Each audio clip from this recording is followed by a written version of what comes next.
Are transparency and good governance requirements a barrier to efficiency and efficacy in the British Virgin Islands?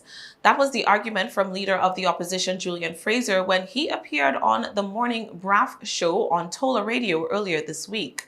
The system as it is right now is so cumbersome. If you have a project that you want to execute, you either have to go through some mini form of bidding, as opposed to issuing a petty contract as it was in the past to someone.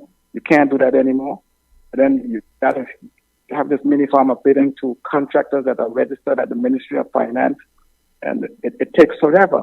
And by the time someone asks for some form of mobilization, that takes a month before they can get the mobilization to do the work. And it's the system itself. It's not a lack of money. The money is, like I said, the budget is $430 million, so the money is there.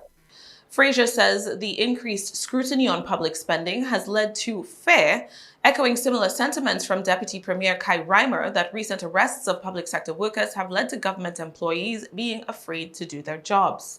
This is a new way brought on by the various criticisms and scrutiny that has been placed on the territory. Everyone is afraid to do anything. I'm here looking at X amount of dollars, and it's November 1st, and I can't. Go ahead, my brother. Go ahead. I can't reasonably say that I can get anything done for that money. Local publication BVI News reports that complaints about public spending on infrastructure have risen since the Commission of Inquiry report has been published, with residents arguing that money has instead been diverted towards implementing governance reforms. Governor John Rankin had criticized the Unity government in his first quarterly review of the reform process issued in early October for continuing to routinely rely on single-source procurement and tender waivers, even as the new Public Procurement Act specifies that this should only be done under, quote, exceptional circumstances.